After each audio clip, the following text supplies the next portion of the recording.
Midweek Radio, South Asian Pulse. Hi, I'm Amitabh Bachchan, and you're listening to South Asian Pulse. Hi, this is Amir Khan, and you're listening to South Asian Pulse. All English 24/7 television network and Ymedia Plus.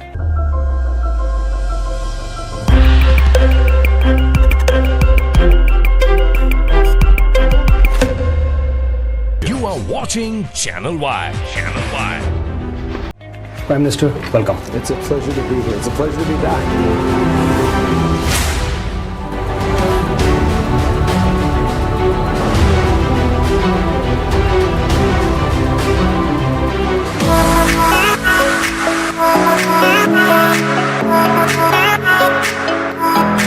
Ymedia is the official media partner for TIFF.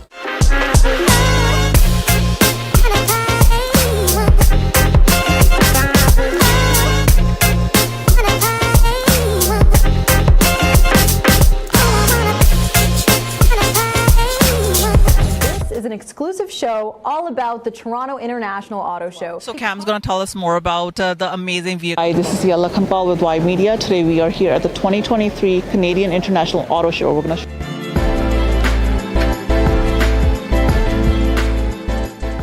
Hi, I'm Ria Khan, and on behalf of Ymedia, welcome to Channel Y. Ymedia Group welcomes you to Channel Y once again. Host Ramona Singh, and it's always great to start the show with you.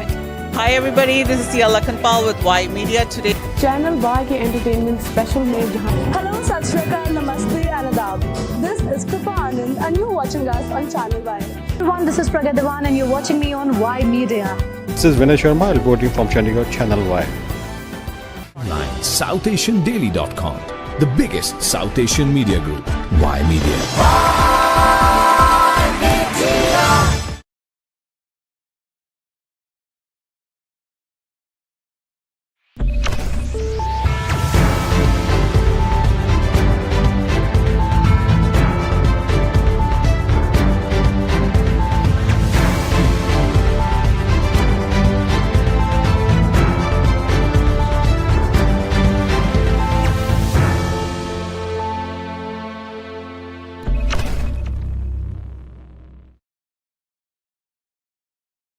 Jaswal. I'm the group editor at Ymedia.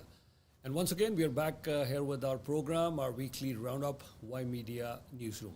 At Ymedia Newsroom, we'll be discussing the issues that everyone is asking. One of the big questions that everyone is discussing, can US annex Canada? And we've listened one of the audio leaks from our Prime Minister Trudeau. What did he have to say? They were saying, you know, it was just merely a joke that was being said earlier that US President Donald Trump, at that time he was the president-elect, when he first raised the question of Canada becoming the 51st state of US. But it's not a joke anymore. Can it become a reality? What's the end game here? What does US want? If you can recall, we did talk a lot about this last week, and I was again and again alluding towards this side to our co-host Ramona ji. Let me welcome her, and then we'll talk more not only about US, Canada, but we'll also talk about can US or does US have the plans to own Gaza, because that's what Trump said, not just that he said, he doubled down the very next day that yes, that's what the plan is. Benjamin Netanyahu, that this must be music to his ears.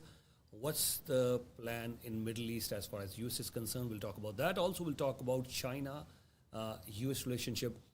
India will definitely talk because Indian Prime Minister Narendra Modi, he is visiting US. So welcome in the White House for Narendra Modi after Benjamin Netanyahu. So what is the policy here?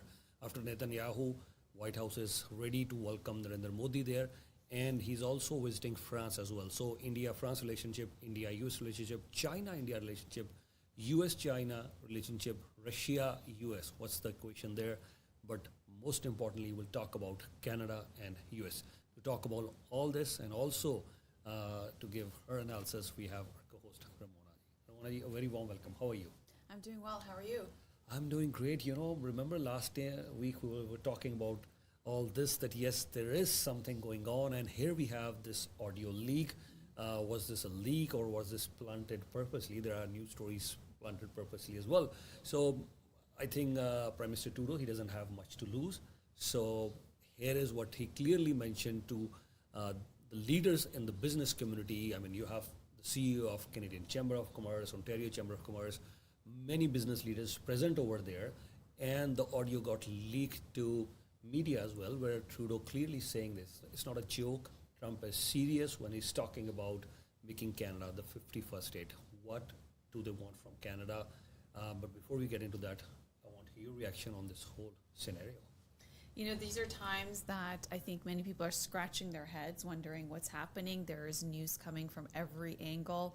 You know, every day you wake up and then there's some new headline, breaking news coming out of the White House. It's a fast-paced environment. There's a lot being said right now. And, you know, I think from everywhere around the world, and more specifically Canadians, you know, this past couple of weeks have been very hard, I think, for Canadians with their relationship with the United States, always looking at the United States as a neighbor, a friendly neighbor. It is a destination where Canadians travel to when it comes for vacation, family members. On the other side, you go to school in the United States, work, all kinds of things. And so, you know, I think most Canadians have also seen more U.S. cities versus the rest of the beauty of Canada, because sometimes it's, you know, a lot cheaper to go down to those destinations. So, you know, this is a time where Canadians have been scratching their heads thinking, what's going on? Why would we hear something like this from the White House in terms of threatening us about annexing Canada to make it into the 51st state, which is very bizarre types of comments, but even going as far as to call the Prime Minister the governor, as if it's Canada's a state. And then when the 25% talks of tariffs really came down on February 1st, which we covered for you live here in Ymedia, and 10% on Canadian energy exports, this was a time where, you know, President Trump also went on his social media, Truth Social, saying that, you know, Canada's a failed nation, we've been subsidizing them, talking about the trade deficit, which, you know, was an inflated number. And the reason that's the case is because Canada does sell its crude oil to the United States, actually from Alberta. It goes to the United States, gets refined there, and it sells it below market rate. And if that was not part of the case, then there would be a surplus. So there's so many things that were said that I think, you know, Canadians feel not just hurt by, but also I think this is, in a way, a blessing in disguise, because now the conversation has shifted here in Canada about how Canada can be more independent, how Canada needs to have a strategy from east to west when it comes to critical energy, when it comes to its trade relations between the different provinces and territories. So this is a time where now everyone's really taking part of this. And I have to go back to, you know, the great words of President Kennedy when he said, it's not what your country can do for you, it's what you can do for your country. And I think that's the conversation we're having now as Canadians, is what can we do for this great country in terms of making sure that it's a place that is not only a great place to live and it's secure, you know, especially with what the latest things about the border, but also it's a place where you invest, and it's a place where you can grow, and it's a great country where you can have a good standard of living and, of course, a free country.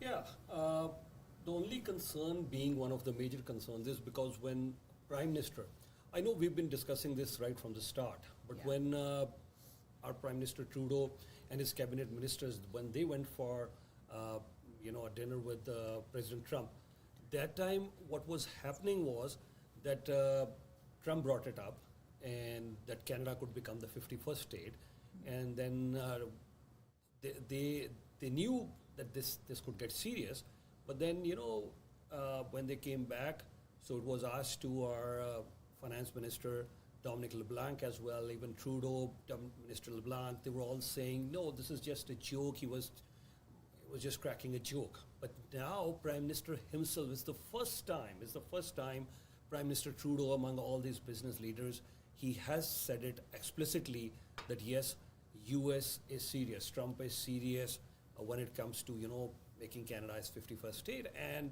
he clearly said it, that they want our critical minerals. That's what they want, and the resources.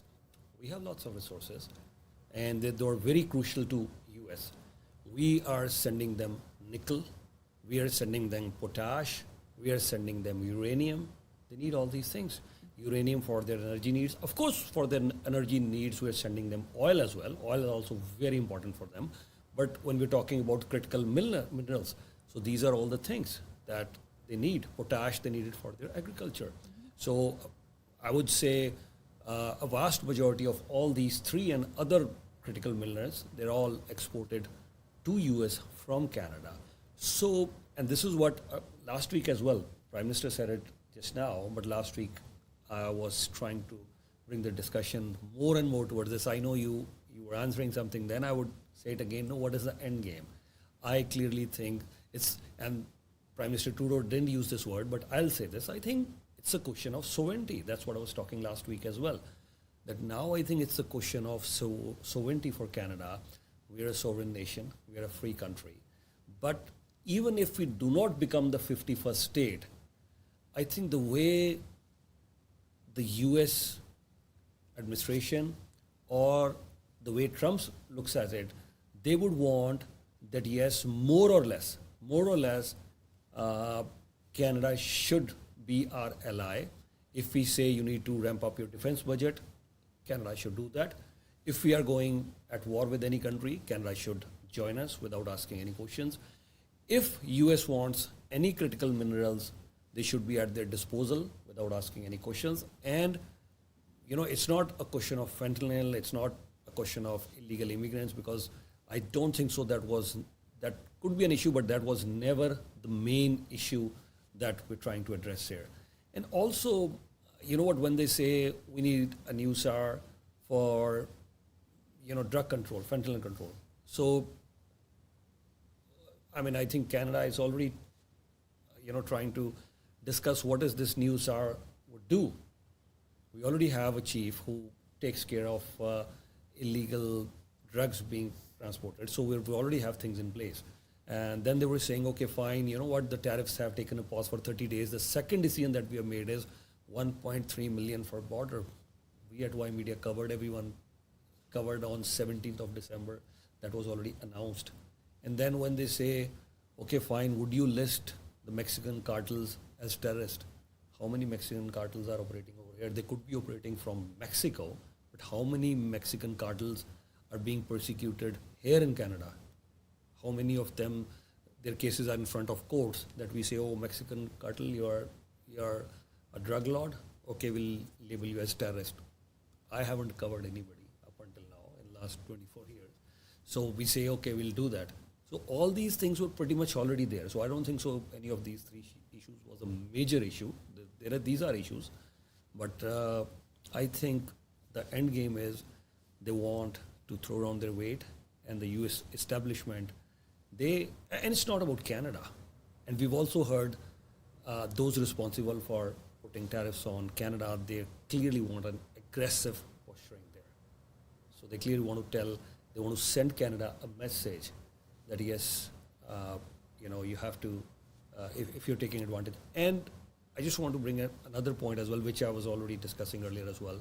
There have been many discussions, like Trump says, it's a $200 billion deficit. No, it's not. Secondly, you've always been in trade deficit for the last 50 years. You tell me 10 years, 20 years ago, were you ever in trade surplus? No, you weren't. Then another question would be that do you think that yes, Canada, as there is mentioning, it's a charity case, and they told Trudeau at that time that you would cease to exist. It's an existential threat for you if we stop supporting you. So I don't think so. As far as I read Financial Times every day, if I get a chance, I'll read Wall Street Journal as well. But I'll read many other business publications. I watch that. I don't think so. Canada is a charity case. We can certainly, even if we stop doing any trade with the US right now, we'll still survive. It will be very difficult. Canada, you know, we're a small country. We're not even a $4 trillion or a $3 trillion economy. But we're still there in the top 10. We'll still do trade with many other countries. We still have so many things. So I think we will do well. Actually, if you ask me, let me say this today. I think, and it's a very bold statement, but I'll make it. I think Canada will be better off in case tariffs apply. If tariffs don't apply, we definitely want it this way. That's fine. But if tariffs come in play, 25% tariffs or even 10% on the oil, I think Canada would be better off, and I've been listening this from the last more than 2 decades that Canada wants to diversify its trade. We haven't been able to do that, but if at all we're able to do that, Canada would be better off if tariffs come into play. Okay, so let's talk about endgame. Right now, the home that you live in, and you have no intention of selling your home, can someone come and buy your home if you have no intention of selling it? That's a good question. It's not a question because right now it's a matter of an entire country here. And you're right. It's very difficult to buy a home if the seller is not interested. Correct. Yeah. So that's the case with Canada as well. But there is a difference. I'll talk 2 points on this one. First one, yes, countries do next. Like what Ukraine is trying to fight hard, but here comes Russia. Attack on Georgia in 2008. Crimea, 2014. Again, this is almost a third attack by Russia on Ukraine. So they're trying to fight hard, but it's difficult. Here is Israel. Not just one home, millions and millions of homes.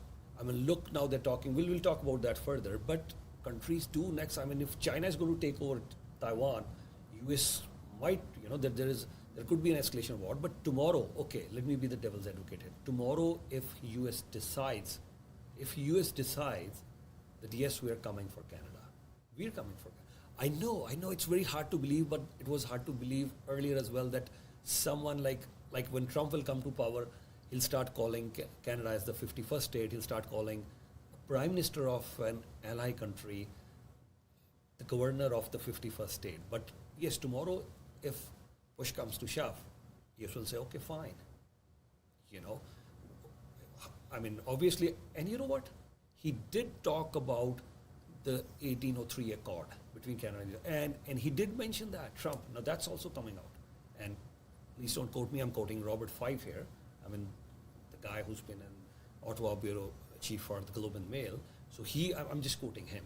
So whatever I've read or whatever I'm talking, so because I wasn't privy to the meeting there, what happened there, but these are all very well-known journalists. So how, like a US, it was part of Philadelphia, New York State, and all these states. But then what did they do? I mean, they started buying or annexing different parts of US, even California for that matter. California was part of Mexico. So this is how, and then they took over California, Texas, buying from some places and annexing, taking over. That's how US has become the country it is today, then taking over Hawaii. And they're ready to take over other things. If there is one word, and I've been saying this for many years, if there is one word for foreign policy, what is that one word for foreign policy for everyone, especially for Russia, China, India, US, Israel? What is that one word? Expansion, whether in terms of trade or in terms of territory. Has any of these major countries ceded any territory to any of the other countries? Absolutely not. What is the main issue between China and India? Border dispute. Other than that, yeah, there are a few other conflicts as well, but mainly border dispute. So, as much as, it's, I don't want to say that, but maybe US could think that, okay, in worst case scenario, we would want to annex or take over Canada. Please. So to my point about the end game of someone, right? So if somebody they love your home and they want to take it over and they say, I want to buy your home, and you say, it's not for sale. I like living here. I don't plan on selling it to you. So under what circumstances would you be pressured to sell your home if you don't want to? It's if you haven't managed your home. if you, let's just say, have a mortgage that you haven't been able to pay, if you can't keep up with the finances, and then the pressure builds up, and then you are in a situation where then you have to sell your home. Now, maybe not even at the market value, maybe because of the pressures of not managing the finances of that property, you might have to even sell it quickly, and you might have to sell it at a discounted rate. So now that would be an indication of what's been happening in Canada politically, right, when it comes to the Canadian landscape. This was a rude awakening call for Canada on many different ways. We have the Liberal government that's been in place since 2015, and I have to say, I have not seen that much activity as I have seen in the last 2 weeks, and more specifically in the last week. I mean, as we speak right now, Prime Minister Justin Trudeau, who is resigning as of March 9th, when there's a new Liberal leader and a new Prime Minister, he's on his way to the European Union, he's on his way to Europe, and Mary Ng, the trade minister, she's on her way, she's in Europe, and then she's going to go to Pacific Asia. We've had trade agreements since the Harper government. The question remains is, have we been actively working with all our trade partners? And this is something that we've seen even with this Canada-U.S. sort of summit that was held in Toronto just yesterday, where what you're referring to, where Prime Minister Justin Trudeau was caught off on a hot mic talking about how serious Trump is about trying to absorb Canada. And of course he had, his sleeves rolled up like he's, hard at work. And we've seen him probably work a lot this week that we haven't seen otherwise. And, all of a sudden the Liberal government's tune is changing on when it comes to carbon tax, when it comes to Canadian energy, when it comes into investing, when it comes into the border, when it comes to meeting the, NATO target of 2% GDP. So all of this is now all of a sudden switching from the likes of, Chrystia Freeland, who's been at the helm of many things, including finance minister, now saying that, Canada could meet the NATO target as early as 2027. So it's an interesting time for a government, and her, going back on the carbon tax and everything else. It's a very interesting time for a government that's been there for about a decade, and so much has changed in terms of the Canadian geopolitical scene, in terms of Canadian population, and everything in between. So usually, yes, you are going to be forced to sell your home when you don't want to, if you have not kept up with the affairs of what you're supposed to. So I go back to the statement of, it's not what your country can do for you, it's what you can do for your country. And this conversation is now coming to the topic because now Canadians are thinking, well, what do we need, right? Interprovincial trade is a massive issue. We have Ymedia Anand, who's now saying that this could be done, from anywhere from 10 days to 30 days. This has been a conversation for decades in terms of the different provinces being able to trade with one another. She talked about productivity increasing. She talked about what it means for trade within the country. So there's so many things it shows that could have been done.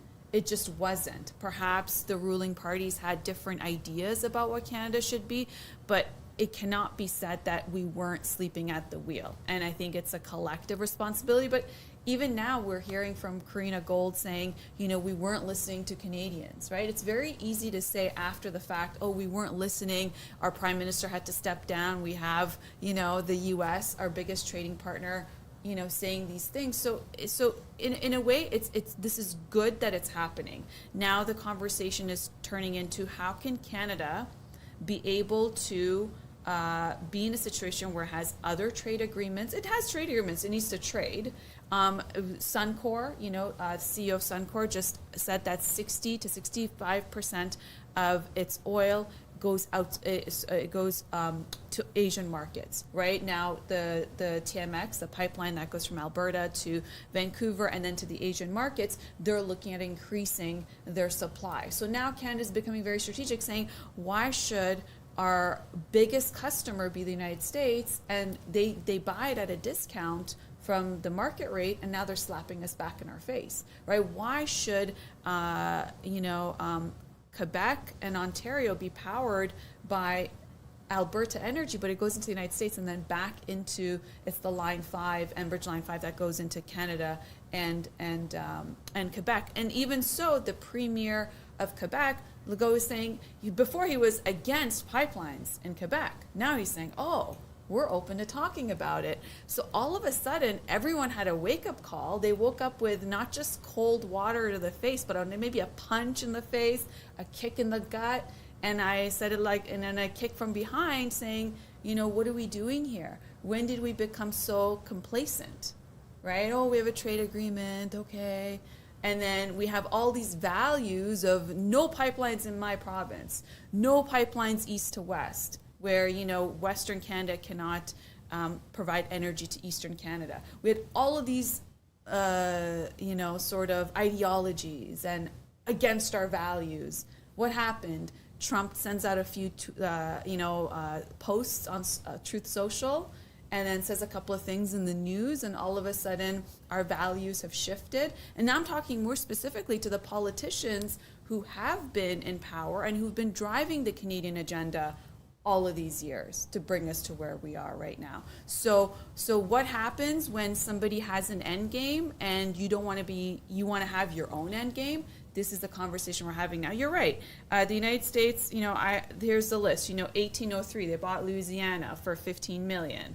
In 1818, the Red River, which is from the border, they established that. Florida, they bought it for $5 million in 1819. The Canada-U.S. relationship goes back to the time where, these were colonies. There was the 13 colonies in the United States. And then, of course, their expansion happened. And when they went through their civil revolution, here in Canada, we had Upper Canada, Lower Canada, which is essentially Ontario and Quebec. And when they went through their civil revolution and wanted to separate from England, Canada wanted to stay within England, and they called us the Loyalists. And then, that's when they wanted to come to the border. Now, do I believe in this day and age that they are going to bring their troops to our border? This is going to be a very shocking scene to see something like that, more specifically because we know, if we can tell anything from history, President Trump doesn't go to war. When it comes to sending troops, what he does is he uses sort of economic war, right? Whether he puts in embargoes, he puts in tariffs, he puts in whatever the case is. It's more economical, right? Which hurts in many ways. He doesn't necessarily send troops to places. If anything, he's been talking about, but he's not a predictable guy. But if we can look at his history, that's not the kind of guy. So can we actually see tanks rolling up? And would all the different House of Representatives, with the Senate, would everybody be up for, and will the American population, would they be, because really the government functions if there is consensus with the population, right? And if there is no consensus, I can't imagine tanks rolling up to the border. It is the biggest border. And what is Canadian response? But I'm not saying we should never think about, in terms of Canadian military. I'm not saying we shouldn't think. That's absolutely a situation, because we haven't, also under Prime Minister Justin Trudeau, we haven't invested in our military. We haven't invested in really anything in that sense. So now that we see him with his sleeves rolled up, like he's in an election cycle and he's doing this and that and that, too late for what he's done. Mind you, I think Canada handled it very well with what he did on February 1st in terms of response, in terms of the 25% on the on American goods that are being imported into Canada. Now let's talk about that. What would that look like if there is, let's just say in these 30 days, March 4th is the 30-day hold off. Let's say in these 30 days, Canada can't come to terms with the United States, with President Trump. Now, even if Canada says, you know what, we'll immediately, increase our defense spending for NATO and put our contribution of 2% GDP. We will do X, Y, Z. Let's just say some of these things are discussed, and still it's a no-go.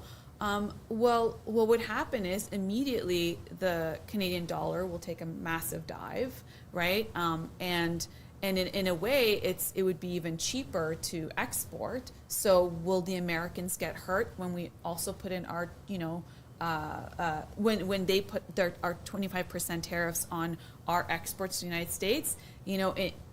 it may be able to be absorbed, but what will that do for the Canadian economy? If we also have the 25% tariff on American goods, it affects produce. 20% of our produce in this country is from other countries. That's going to be immediately hit. And so many other things. I mean, when I looked at the list of all the items that are going to be tariffed on for American items that are imported to Canada, it was just an endless amount of pages, right? Because Canada said it's going to be $155 billion dollars where the tariffs are going to be applied to, with $30 billion to start with, and then another 3 weeks it'll be another $125 billion that it's going to take the 25% tariffs on it. That would be devastating for our economy. We've had the Bank of Canada talk about our GDP could shrink up to like 5 to 6%.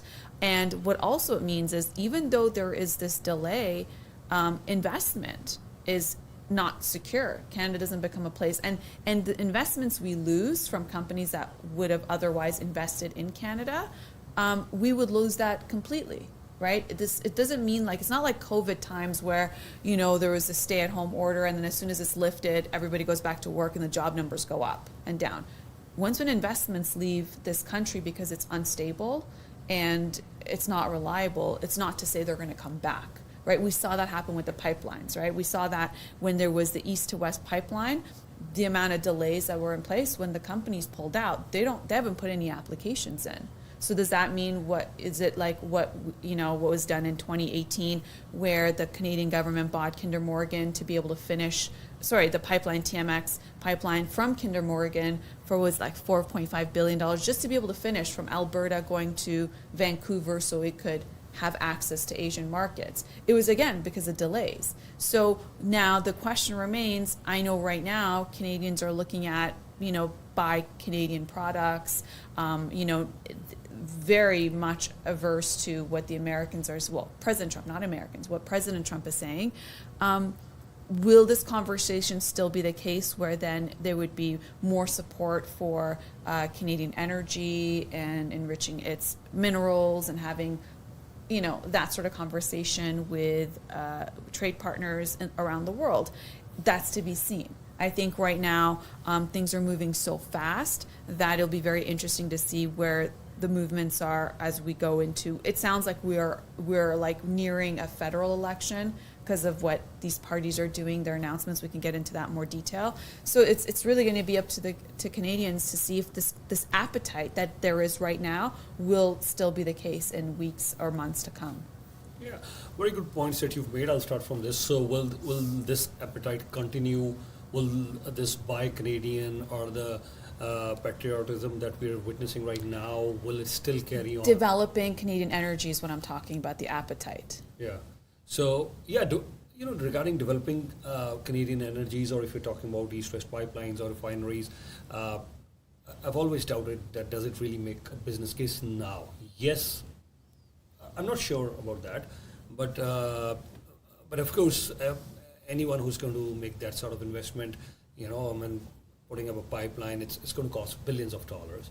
So even if you want to build refineries right now, with many reasons, as I've discussed earlier as well, with the electric vehicles, more and more in demand. And I know you said, and you're right, the infrastructure still isn't in place, but we've had ambitious targets from many of the countries, many European countries.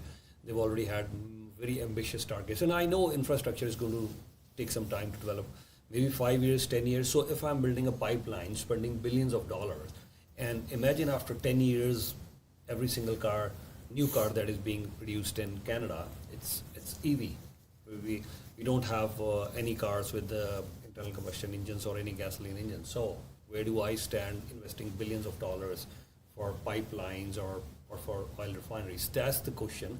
It might make a business case, but I doubt that. That's obviously you're right.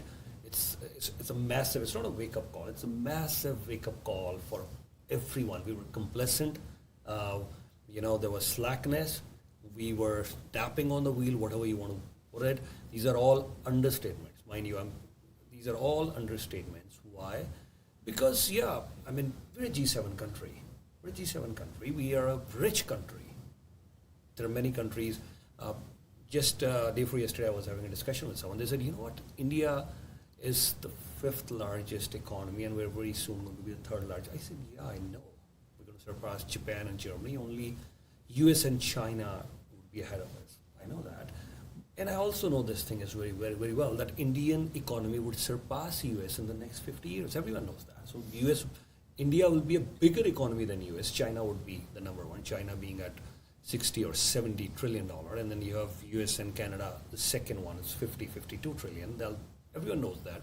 We've all seen those trajectories. But the question being, at what point the per capita income, because India and China, they have both populations close to 1.4 billion. So at one point, they say, no, the US has a lot of poverty. I said, yeah, I know. They said, come to US, you travel around different cities, there are people lying on sites. I said, you're right. And I know there's debt as well, the economy, it's a borrowed economy. We hear so many stories, but still the US economy is doing well. Their job numbers are doing well. It's still per capita. It's definitely richer than even Canada. Even Australia is richer than Canada. Australia is richer than Canada in terms of per capita. So now, Canada being such a rich country, why didn't we act earlier? The question is right. And more so, I'll add another point to it. As the climate is changing, and we've always had discussions about this Arctic region. Russia is interested, China is interested, US is interested, Canada, how are we going to watch our interest? And there are other European countries as well who would lay claim, because as the ice would melt, there'll be more and more paths, there'll be more and more waterways. So how do we safeguard our interests in that area, in the region of Arctic? That'll be a massive challenge. Unless we don't have a good, reasonable military, I doubt today here we are discussing, Trump, but still we are allies, and we're still hoping that yes, things would settle down with Trump. But imagine we have a very hostile world. Imagine China, Russia, we have to take on that, and US says, thanks, but no thanks, We know you're part of NATO, but why don't you deal your issues by yourself? Maybe you don't support us in Iraq war area, and you're not supporting us in our challenges at a global level. US could have its own challenges. So at that point, Russia and China, how are we going to deal with them? So I've always said this, even right now the ballot question is becoming, which we'll talk later on, the ballot question is becoming, who is better suited to deal with Trump? Is it Mark Carney? He's getting, very good flying marks for that. 40% Canadians think Mark Carney would be best suited to deal with Trump. Then there is 26% for Pierre Poilievre. We'll talk about that, the liberal numbers, are they moving up or not? But I doubt even that is the ballot question. I think we need to have a visionary, a futuristic approach where from 2025 to 2030, this is what we need, a leader who can deal with what we have to do from 25 to 2030, and not just the leader. I mean, who are we surrounding ourselves? The Prime Minister cannot do everything by himself or herself. I mean, he or she, they have to have very competent people around them. Is Mark Carney really surrounding himself with all those competent people? I need a brilliant finance minister. I need someone who can really handle our defense. I need someone who can really tackle the foreign policy matters. I need someone who will really help me in the intergovernmental trade. Anita Anand, she's very competent, you mentioned her, but she's leaving. I'm not here to issue any certificates who is competent, yes or not, but Omar Al-Ghabra is leaving, Harjeet Sajjan is leaving, Anita Anand is leaving. There are many others who are leaving, even Trudeau himself. You may or may not want to call him competent, yes or no, but he is also leaving. I think Liberals are still lucky enough that they have Mark Carney, they have Chrystia Freeland, they have Karina Gold, at least some sort of competence left there, but they will also have to have many other competent people. And here we talk about Pierre Poilievre. I mean, if I look at the candidates, I'll have to definitely ask him as well. I mean, give me the 20 people. If there is a cabinet of 30, give me the 20 people who will be really competent. And I haven't even spoken about 10 more important things. I know health is more of a provincial matter, but then we have to have a very good health minister who can really, you're transferring so many much money with the health transfer, so you have to have a very competent person as a health minister. Minister of Sport, nobody knows who's the Minister of Sport. We're having the World Cup here next year. Where are we with the infrastructure?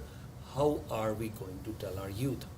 We need to have heavy focus on innovation, on science, on AI, so that we are able to compete. And you're right, I mean, tomorrow we could wake up, oh, all the artificial intelligence was developed in US. Okay, they invested billions and billions of dollars. Their companies invested that. Maybe the government is, facilitating that. But then, by the time US will have one of the best AI technologies, everything patented, done, and they're ready. I mean, I read articles every day. The headline: 300 more days to go before AI. Yeah, I mean, the world changed after internet. After 300 days, AI is in full swing. If not at its peak, at least a much better version that we have today. I'm not saying it's going to happen after 300 days. There are so many articles that I read after 500 days, after 1,000 days, but whatever that would be. Are we prepared for 300 days or 500?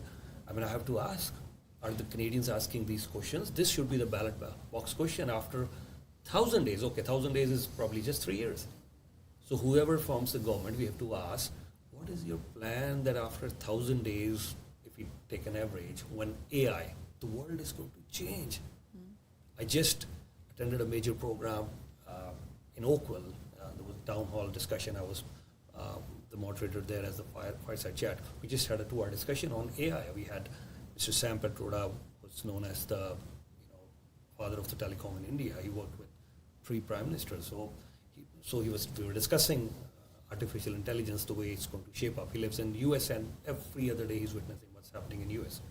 So we have to ask all these questions today. Yeah.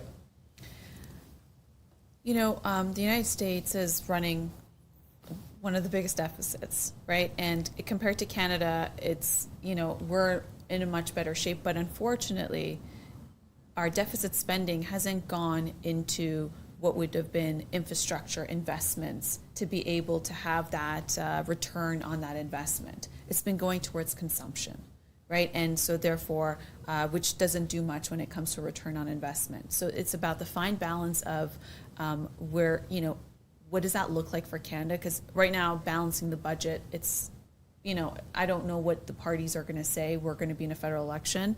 And what is that deficit spending going to look like in terms of making sure that Canada is ready to not just meet the challenges of what's happening in the United States, but in the world, because it is a changing world. What's happening in the United States, massive deficit, but they are attracting all the investments, right? When President Trump says, I'm going to have the lowest corporate taxes and manufacturing should come back, because he wants to go back to the days where there's jobs for the Americans, and therefore, if he's going to start cutting, corporate tax, income tax, all that stuff, where does the revenue come from? That's where the tariffs come from. To be able to have, that's why he's talked about having the External Revenue Agency as opposed to the IRS, right? So he's looking at it differently in that sense. And so what is Canada going to do? And it's not, and here's the thing, it's about being able to exist where you have your trading partners, but you're also very careful, right? Like, you're also very careful of your partners. You're also very careful about the trajectory of your country. Are you meeting the demands of the global economy? Are you educating your workforce? Are you attracting investments? Are you investing in infrastructure? Are you, when it comes to Canada as a place for immigration, are you attracting the right balance of investors who are coming to Canada for immigration versus others? What does that balance look like? Are you graduating people for jobs that exist in the future? Are you able to, these are all things that are so interdependent from one another. And so it's not, and I think gone are the days where we say, oh, this is our trading partner, or this is we're, the G7 and it's fine, and we're always going to support ourselves. No, at the same time, we have to also see that as their leaders change, things also change.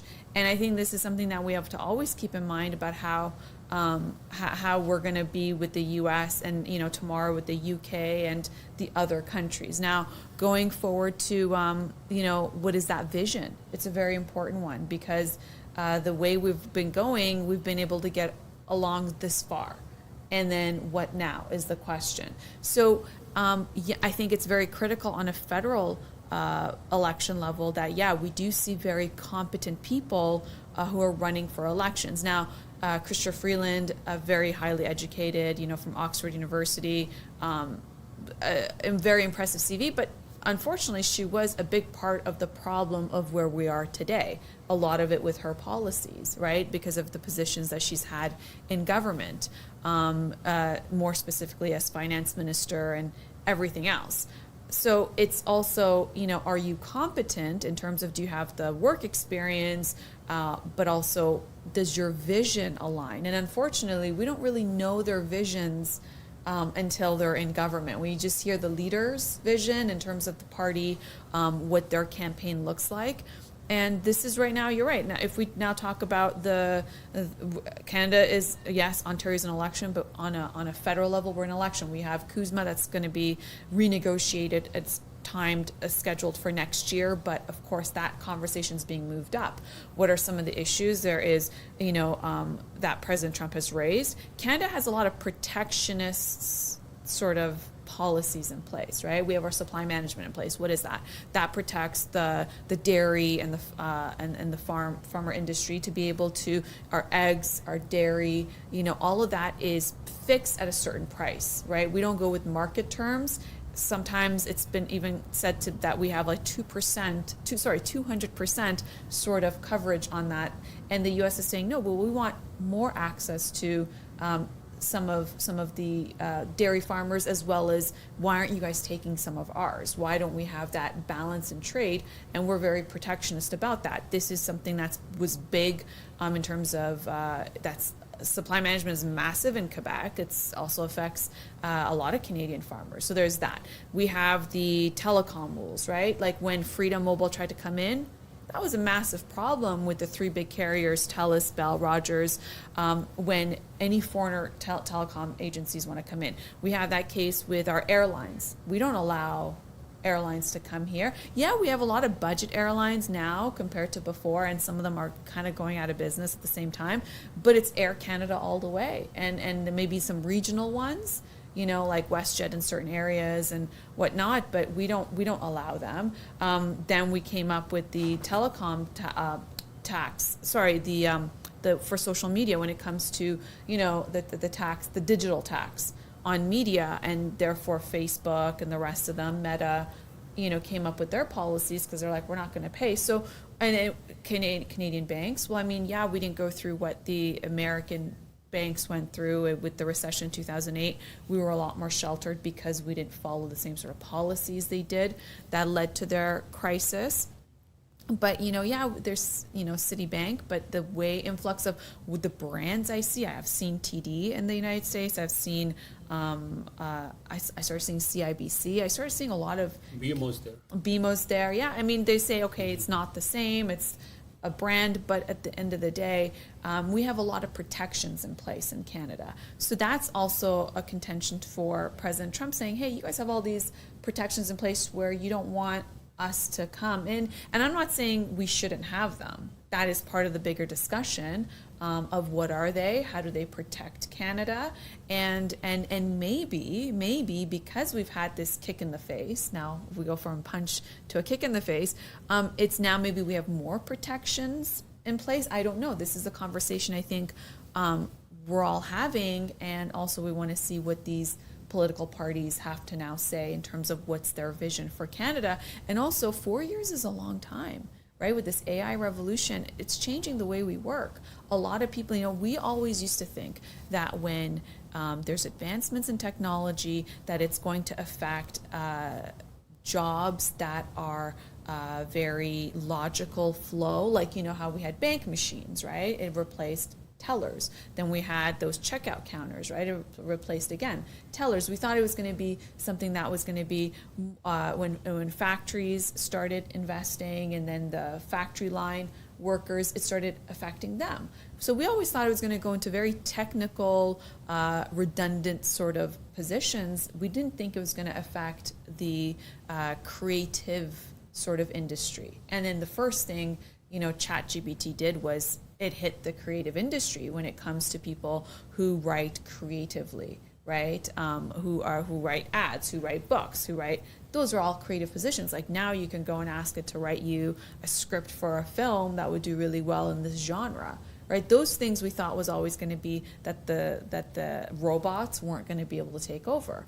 But now we saw that to be completely turned around. So also, are we graduating people for jobs that are going to exist not just this year, but in like half a decade, in a full decade? What does that look like, right? Are our universities equipped to do that, right? We've had now our universities are kind of having a big financial problem since the international students have been reduced. A lot of departments are closing down, right? And so we're in a very fast changing world, but we were supposed to always get here. If we're going to innovate, if we're going to do stuff, we're all like, the old ways usually crumble for a new way to come. Everything that's new is always disruptive, but it does create new markets. So you're right, what is the vision of that leader? What is the vision of that party? Do they have people that could form the cabinet? We're not like the United States where the president gets to put their cabinet together, right? They get to just nominate them and that's it. This is in Canada, we run candidates for federal, elections, and as they win the number of seats, that they would form government, and from that caucus, the prime minister gets to choose his cabinet. So now we got to look at the candidates who are running in all of the Canadian ridings and say, you're right. If we look at some of the parties, say, well, what do you guys have? Like, let's start with NDP. Right? They're declining massively in every election. The federal NDP is declining. We're also seeing it provincially.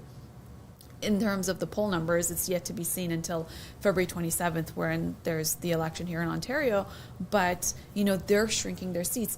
So now we look at the Conservatives, who've been the official opposition party since they lost majority in 2015 to the Liberals. It's like, the brand has now been around Pierre Poilievre.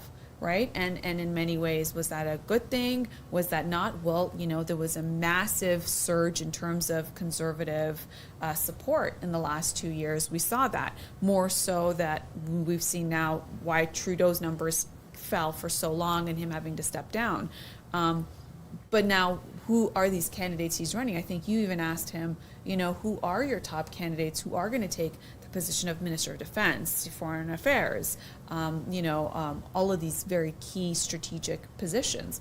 And then when we look at the Liberals, well, I don't know if we want these same, right now, the Liberals have in many ways made a comeback when it comes to poll numbers because of this high level of activity.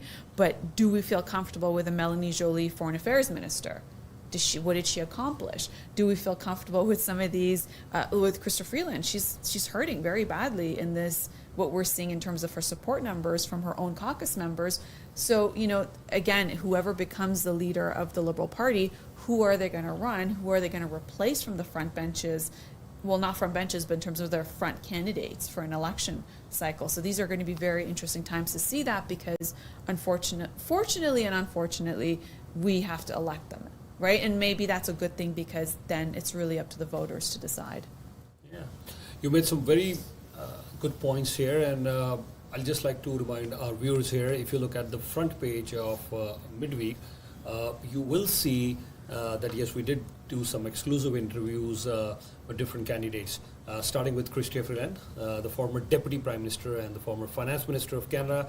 I spoke to Chrystia Freeland about her future, about how she would handle the US tariffs and so many other things, and the question that you just posed, that why she wasn't endorsed by her cabinet colleagues, former cabinet colleagues, she's no more the cabinet minister, but why she wasn't endorsed. Not too many MPs have endorsed her, though she's still the one of the front runners, but Mark Carney has more endorsements.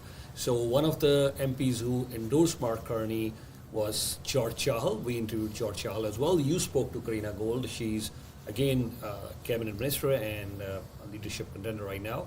So, and we also spoke with Ruby Sota, though that was a different topic. It was mostly on the foreign interference. We spoke at length for a good 1 hour. But all these interviews you can watch here right on Y Plus and Channel Y. Y Plus, of course, more because I like to remind our viewers once again, our 24/7 all English channel Y Plus. Please save in your favorites because at Y Plus we will be covering US-Canada relationship, Y Media foreign policy, in which we'll be covering about how things are moving, and for US, China, India, Russia, what's happening in Middle East. We will be talking a lot more on Y Plus 24/7 all English channel. That yes, what's happening at the Liberal leadership race. We'll be talking about Ontario elections as well. So please save Y Plus in your favorites. In case you have any questions, you can call us at 416-475-5000. And we did talk about all these things.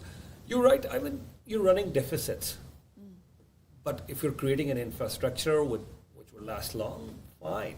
At least, even if you are running deficits, you know the infrastructure is going to stay there. Whether it's the infrastructure in healthcare, infrastructure in education. When was the last time we built a world-class university? Why US or England or other countries are having world-class universities? Why don't we have any Yale, Oxford, Cambridge? Why don't we have that sort of university? We should think about that. Have we heard any leader discussing that on any panel, any cabinet minister discussing that? Why don't we have world-class stadiums? 1976 was the last time we had the Summer Olympics here. When was the last time we thought that why can't we do Summer Olympics here? We don't have world-class infrastructure for education. Do we have world-class infrastructure for our sports? No. We should be asking ourselves, do we have world-class hospitals? I mean, obviously there is always a shortage of physicians, nurses, so many other people. I mean, when you're going to an emergency department, what should be the wait time? Ideally, it should be 0. And then here we are. So healthcare, education, sports. Are we really attracting investment when it comes to tech? Are we really the hub of innovation? What was the last thing that we invented? So you're right, that yes, even if we are running deficit budgets, if the infrastructure is created, still it would make sense. You asked me what would be the policy in terms of, when are we going to start running surpluses? When are we going to be back in green? Last time I checked, the parties just said maybe 3 or 4 years from now. In 2019 and 2021, there wasn't much of a mention even. What is the target deadline to bring back our budget in surplus? So both the parties do not have any fixed time. They're not going to do it anytime soon. So we could be seeing deficits. I mean, we've seen the fall economic statement, which was late. I mean, it was not a fall economic statement. It was more like a newer economic statement. It got late till that point. And then the budget also, we saw that. So, and when you're talking, you touched another very important point. When you said, should we allow the US banks here in Canada? Let's step back and have a look at this thing. This has been a debate forever. When India got independence in 1947, their policies were very protectionist, and India went into its own shell. They were having a protectionist policy. West was all about, at that time, US, Europe, it was all about free market economy, free flow of trade, everything. And yes, they did well. And Pakistan, with the US support, also did well. Then China opened up. Of course, they had other things as well. SEZ, small economic zones, and China did so many other things in 70s, 80s, 90s. And as far as what I've read, history and economy, I have never seen any country rising that much in just 3 decades. What was the prime reason? Open market economy, one of the prime reasons, among others. Here's the debate. The question that you asked. Should we opening up to US banks, as Trump is saying, or should we adopt more protectionist policies? Now, India definitely benefited in 90s when India started free trade agreements, open market economy. Let's allow, other companies also come to India, whether it was the banking sector, the banks went there, auto giants went there, insurance companies, so many other big companies, they started going to India, investing over there, China. But then suddenly we saw the West and US, Brexit, and US and the West also thinking about protectionist policies. That happened during Bush, that happened during Obama. Trump 1 wasn't any different than the Trump 2. Then Kamala Harris, if she would have been in power, I mean, Joe Biden, he also started some sort of protectionist policies. And today we have Trump talking about tariff is my favorite word. What is that? It's a protectionist policy. Mm-hmm. So they're also rethinking, has the capitalism really served us well? Has the free market economy really served us well? Or it's making only the rich more richer, and the middle class is being squeezed more and more, and the poor are getting poorer. So that, there are so many articles on the net, we can read that. I've read quite a few of them. So that debate, you're right, will be on for Canada as well. What does Canada do from here on? I mean, do we still adopt the protectionist policy? It's not about the banks, it's about the telecom as well. It's telecoms, it's airlines, it's our supply management when it comes to our farming industry, for specifically dairy. Yeah. We have a lot of those things, and like even this digital tax that the Liberals put in place, right? It was because it was like to get compensated for the media. Right? It was like, oh, your platforms are sharing, and therefore there should be compensation and there should be a tax. And then the tech giants are like, no, well, we don't want to touch that then, right? So there all those things have gone into place. But here's the thing, like it's not if there's tariffs and there's protectionist policies, that's not that's anti-capitalism. Yeah, the markets will dictate on anything, right? Right now, look. Everyone made a U-turn in the Liberal government when it comes to energy, right? Because the markets dictated, right? At the end of the day, you're like, we have, the fourth largest reserve of oil in the world, Canada, and we have one major customer that takes, 60% of their crude oil comes from Canada. And there are major customers. Yes, Canada has got other customers, but on a very smaller fraction. And then when they, our only customer says, threw this at us and says, we're going to put tariffs, we're going to do this, we're going to do that, it's going to hurt your industries, then all these guys turn around their ideologies that they swore by, that they got elected on, right? Because the markets will always dictate. If you're going to have a job, if you're going to earn, you got to listen to the market. Right? Are you right now in the business of servicing what the market needs? Right? Even on a small level, like if you work somewhere, did you get hired because you're able to offer a skill set and a level of service and quality, and that's why they hired you, and that's why your customers buy from you? If you're a small business, same thing. Are you meeting the demand of the market? Right? Whether it's in your products, whether it's obviously products and then service and your customer service. This is the market will always dictate. And right now, it's like the election will be based on what the market will dictate, right? As the conversation has now turned, and not from axe the carbon tax or, don't vote for Trudeau. It's now shifted to who's best to deal with Trump, because, April 1st is a deadline where President Trump's administration is going to come back and show the deficit. The biggest deficit they're running is with China when it comes to trade. Like, it's massive. It's in those figures of what he was saying Canada is in, right? The $200 billion. Canada's not near that. But they're going to come back and they're going to show him, here's a list of countries where there's a deficit and what do we do, right? If he puts the tariffs. So we're not off the hook yet. Right? So if it's not the 25%, what is it? Or is it 25% plus? Right? And then there's CUSMA that needs to be renegotiated completely. And of course, these protectionist policies that we currently have in place will be also on the table probably as negotiation. So does Canada now have many hard years? Because if we're going to do the whole energy policy thing in terms of building the pipelines, that's going to be many years. And that's going to be if companies want to invest in Canada, the Canadian government do it, and that's many years. So is it going to be hard hit for many years? And then because we're investing and therefore there's going to be a return on investment, and then what do these years look like? That's going to be hard, right?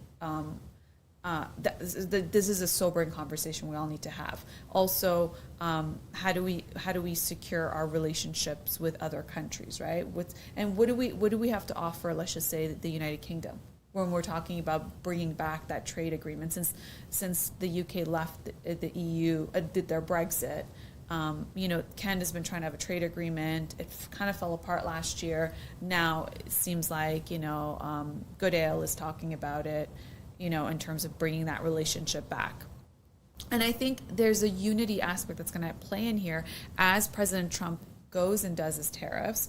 And you know what? That's their country. They can do what they want because he has other means of, making sure that if he's going to, reduce property tax and corporate tax, he needs to bring the money from somewhere, right? And he's also attracting the investments, which is what Canada should be doing. How can we attract investments from foreign and as well as investing here?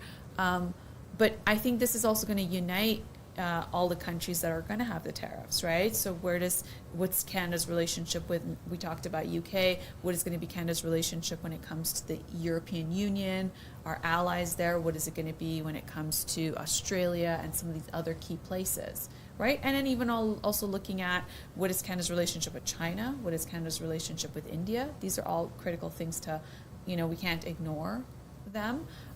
So that's going to be very important, and having someone who's going to be very competent on those files, right?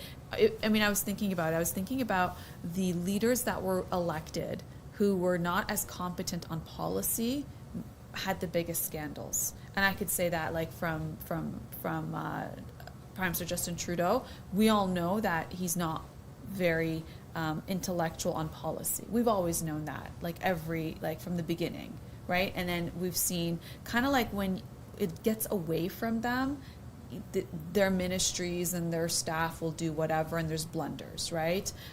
We're seeing that in a way with President Trump. He's not an intellectual on policy.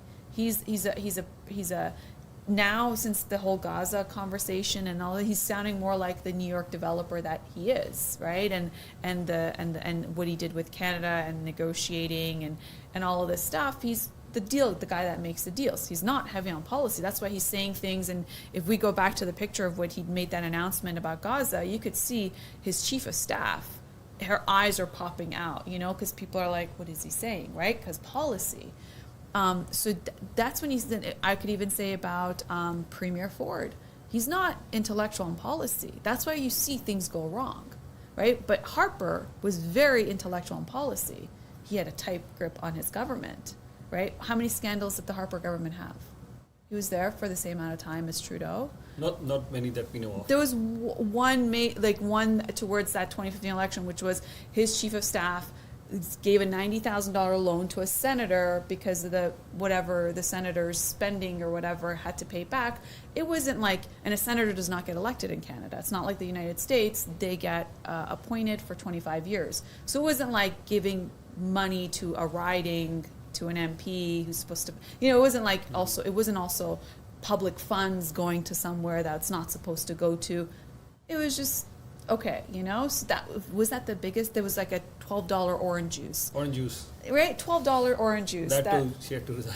And she had to resign, right? So that was the most amount of scandals under a 10-year under Harper. Why? Because he was very policy in terms of intellectual, right? Let's look at Obama. Policy-wise, very intellectual. How many scandals did he have? How many did he have? Not many. Right. So what I'm noticing is when we have a really great retail politician who's very good at just going into the public forum and talking, and perhaps maybe they're at the right place at the right time. When Trudeau came, he branded himself as sunny ways. What did you say? Budgets will balance themselves, and all the things he said. Right. We all knew from the very beginning.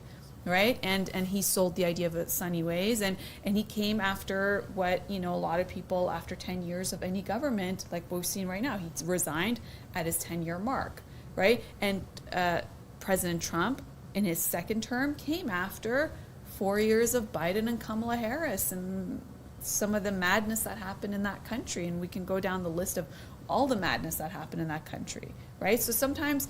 And then Ford came in at a time of 15 years of liberal government. So sometimes you get these really great retail politicians that are able to say the right things and be able to be in public and connect with people, but they're not very good at policy.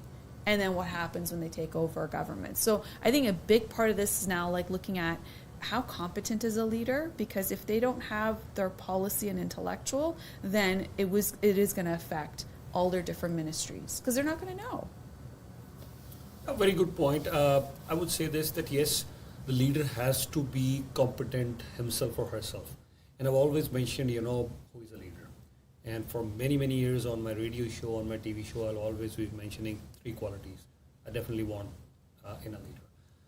Number 1, honest. And when I say honest, it doesn't simply mean fiscally. I mean, obviously, you shouldn't be taking bribes and you shouldn't be allowing anybody else to take bribes.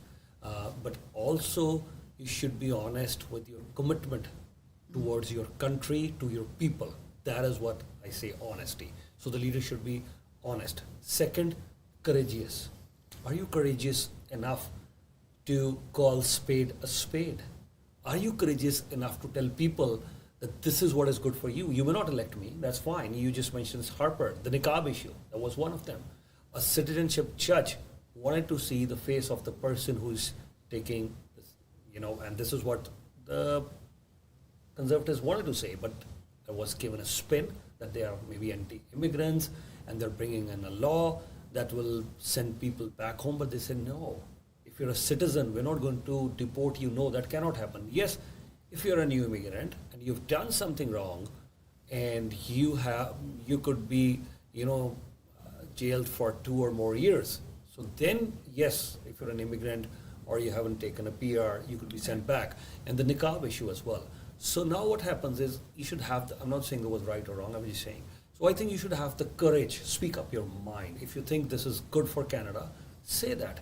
How many leaders do we have today who can clearly speak up their mind on Israel versus Hamas?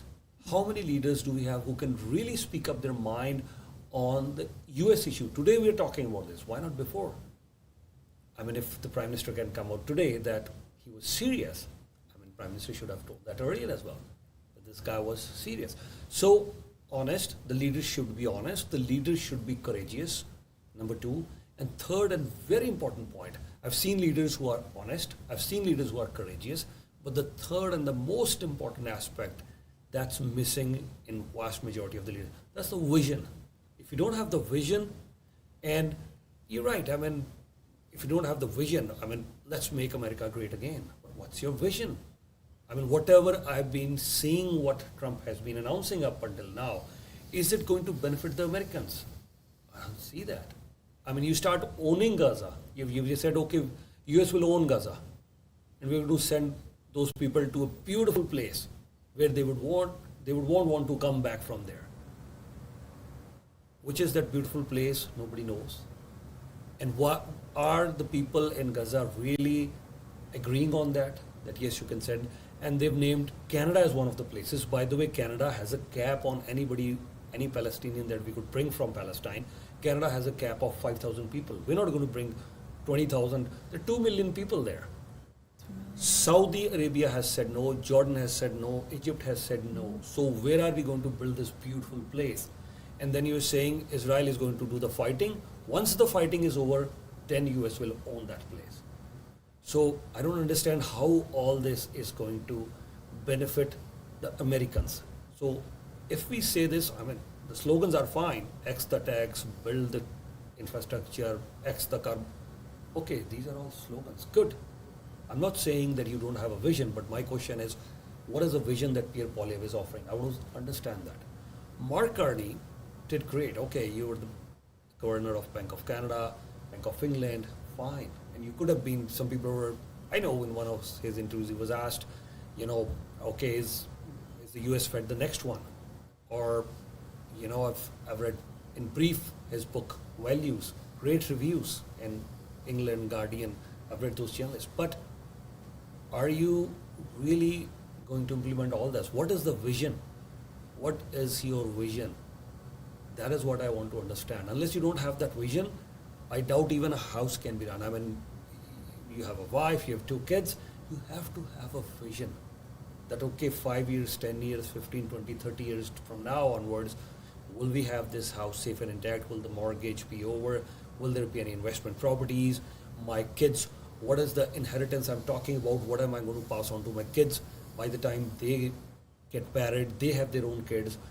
Am I really empowering them if I'm not giving them some sort of inheritance or some assets I'm not passing along? So a house of four, or even husband wife for that matter, you cannot run the affairs without a vision. And we're talking about running cities, we're talking about running provinces, we're talking about running countries, and I mean people who are, you know, the Prime Minister of Canada or any G7 country, if you're a President of United States of America, you're not just running your own country. I mean, you're managing global affairs. You just mentioned our foreign minister. I mean, there are so many things.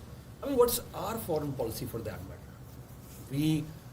I mean, our relationship is on its lowest ebb if we're talking about Russia, our relationship with China, our relationship with India, our relationship with Iran, our relationship with Saudi Arabia, and here comes US putting tariffs on us. What is our foreign policy? And here is US rolling out red carpet for India. There are allegations that India planned to kill a US citizen on US soil. But yeah, they've circumvented that issue, they've compartmentalized that issue, and still the Biden administration. I mean, here Globe and Mail gets an information, and I asked this question to George Shah, I've asked this to Ruby Sota, I've asked this to many of the leaders. I mean, when you're talking of foreign policy, you need to have a vision. Where are we heading? Globe and Mail gets information that a Canadian citizen was killed on Canadian soil, and it could be India behind that. Washington Post gets information that India is planning to kill a US citizen on US soil. Washington Post calls the White House, and Globe and Mail calls the Prime Minister office.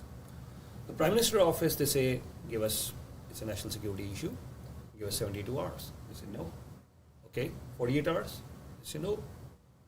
24 hours. Globe and Mail, I know they're inventing that right now, their top bosses, Robert Five, he was the lead reporter there. But they said, okay, fine, we'll give you 24 hours. If it was a national security issue, then why did our Prime Minister Trudeau go on the floor the very next day and they stopped Globe and Mail for doing that? He said on the floor, fine, done. We've spoiled our relationships with India for a good amount of time. White House calls Modi, guys, you know, this is what Washington Post is coming out tomorrow. This is important. They're not letting India off the hook. Good. If someone is conspiring to kill your citizen on your soil, no, you cannot let that go. So US didn't let go India off the hook. But what did they do? There is Department of Justice in place. There's an NYPD. They're all doing their job. FBI is there. CIA is there. So they are making sure that India is held accountable. But this is the job of Department of Justice, and there are other departments who are taking care of all that. And here, we're still, I mean, Joe Biden, I'm coming to G20 summit. He goes there, attends G20 summit. Then he welcomes Modi in US. He's being again rolled the red carpet, and that's what's happening with Trump as well. Now here comes Trump administration. So Modi is all set for his tour to France and to US. With France, we'll talk about that in our next Ymedia Newsroom, not today, but then, I mean, with France, they have so many deals, you know, Rafale, and they have very strong ties with France, and they're building more and more stronger ties with US. I'm not saying Jai Shankar is the best of the foreign minister, but here he has a career diplomat, good experience in the West Bloc, and then S. Jai Shankar is elevated to become the foreign minister of India. Today, India can take a flight, visit Russia, and Putin, he's already been doing that. I'm not talking this will happen, this has been happening. They go to Putin, red carpets are rolled out. The next flight is to Ukraine. Oh, we are giving you aid. And Ukraine's ministers, when they visit India, when Ukraine's ministers are asked, oh, India is buying oil from Russia, Ukraine's ministers don't even answer. They say, oh, that's for India to do, but India is giving us a lot of aid. So India is maintaining good ties with Ukraine, Russia. Here the minister goes to Iran, very good ties with Iran. They're taking over their Chabahar port. India says, okay, fine. don't bring in China, they're ready to invest billions of dollars. We want to build good ties with Iran, your Chabahar port. You need money, we'll give you money. 100 million, okay, we're investing. We'll take over Chabahar port. I know US is now, Trump is putting a lot of sanctions on Iran, and maybe he wants to bring Iran to the negotiating table that yes, let go your nuclear weapons program, and they're putting a lot of sanctions on Iran. Maybe there will be a clause that the Chabahar port also, India could face challenges. But for now, India is maintaining good relationship there as well. They're trying to have good relations with China. They've had many meetings, direct flights, and more trade relations. China is India's largest trading partners. They have excellent relations with Japan, good relations with Australia because they're part of the Quad. The Quad summit will happen in India. Trump will go to India this year for sure because Quad has India, Japan, US, and Australia. So the Quad summit will be happening there. And last time, it was Trump who revived the Quad. It was Trump who revived the Quad. So the vision has to be there. I mean, if you are becoming an MP, tomorrow you could be the cabinet minister. I also want to ask you about the Gaza thing. Is it, I mean, you're right, I mean, the rise popping out, there are question marks, what's happening. Is it a viable thing or, I mean, those 20 billion people, I feel, I mean, as much as we're talking about Hamas, whatever Hamas did is horrible. We all condemn that violence. Any sort of violence has to be condemned. And if we have to talk about Hamas, we'll also have to talk about Israel as well. I mean, they are also, they've been doing a lot of violence there. But here is the US talking about Gaza, that we will own Gaza, flatten everything. And he also created, that's going to create so many jobs for people in the area. So people in the area, I mean, these guys, he's already planning to move them out at a beautiful place, which you don't know. Please. So to just before I go into that, I want to respond to about India and from, the question of, the end game in terms of if somebody wants to purchase your house and you don't want to sell it, and the only way you're forced is when you haven't been running your finances and you haven't been able to maintain the property. When you lay out what India's been able to do in terms of, have conflicting relationships, right, with countries that don't get along, be able to buy, Russian oil at a discount during the war as long as they provide aid. And they didn't even join the Paris Accord. Do you remember when everybody in 2015 said, climate change? And they said, no, we have a developing country and we can't right now commit to that. They've been emitting and yet they still have those relationships. So you're right. It's the question is, how are they able to have all these key relationships that conflict with where the world is going, where human rights are going, human rights violations, and all those things where, Canada likes to be able to pride itself to say, you know what, we have human rights, we hold ourselves to a higher standard. So you're right, it's a massive shift in terms of how can, where do you draw the line of operating in such a way where you're trading with countries that have massive human rights violations, and then yet you're still able to hold, relations with other countries? Is it because they invested in their infrastructure? Did they invest in the education of their people? Did they invest in exporting? I mean, majority of H-1B visas in the United States from India.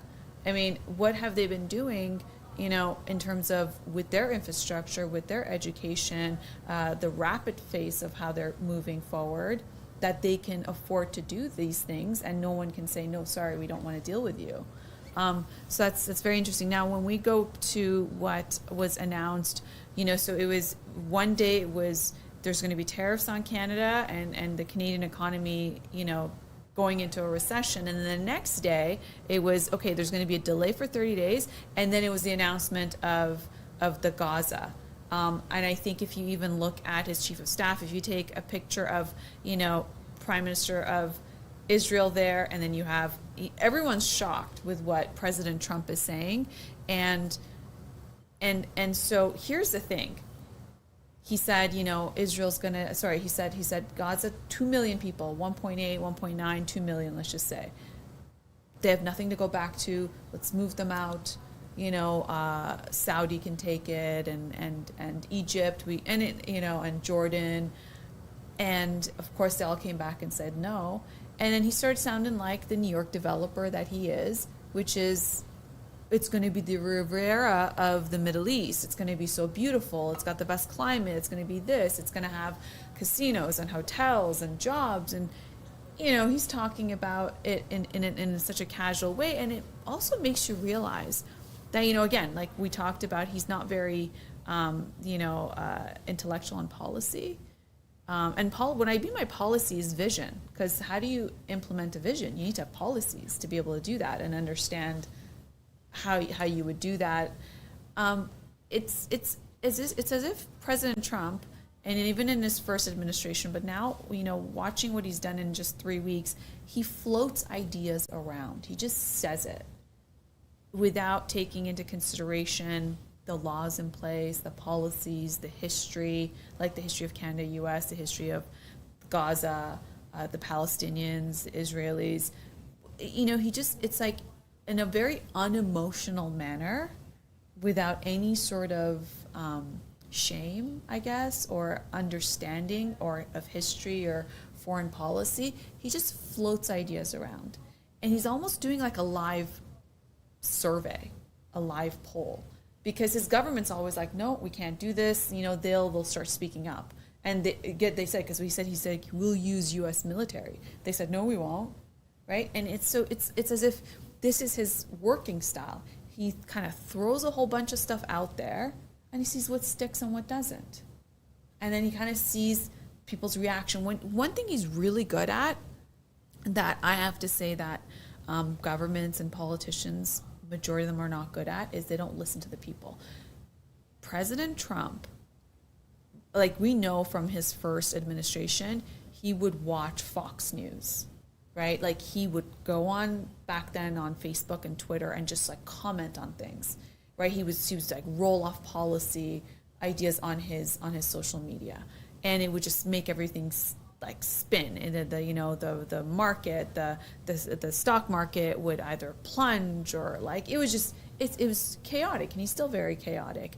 But one thing I know, I went to some of his rallies, I watched him, and even just watching how he does things is he'll see what the pain points are, and then he ran his election on a very protectionist policy, America first. Now he's coming out with a lot of foreign policy to say, I'm going to send my troops to Gaza. That he was the one who campaigned on, we don't want to give money to other countries. We don't want to send our troops. We don't want to be in wars. We don't want to be this. And he's just kind of like saying now very casually. And then... But he's clarified on that he's not going to send troops on that one. Yeah, he said it. And then when there was pushback, he just... One thing about him is, for people who are on edge, and and me included to some degree, right? Because he's very like alarming with the things he does. I would say, let's take a few deep breaths, right? And because he's going to say something else tomorrow or in 5 minutes from now, and someone else is going to be in the shooting range. It was first Canada and Mexico. Within 24 hours, then it was just all of a sudden it was the Gaza Strip, it was the Palestinians, and then he also lined up, Saudi, Egypt, and Jordan right at the same thing, because like you have to take them, and nobody and then this is after the ceasefire between Hamas and Israel is very fragile. We all know, he even said it's very fragile. I don't know how long it's going to last for. It's headlines, and then on top of that, you say this. You don't think that's going to escalate the tensions even more, right? But I think he doesn't really care. Like in a sense, like, it doesn't sound like someone who's like really emotionally invested in any of this stuff. He's kind of just seeing, what am I going to say to see what the people think? Who's going to go with this, and what leverage do I have to push? Obviously, you had, immediately a lot of the conservative Israelis very up for the idea, because they're like, oh, they'll solve a lot of problems. Of course, the Palestinians are saying, what are you talking about?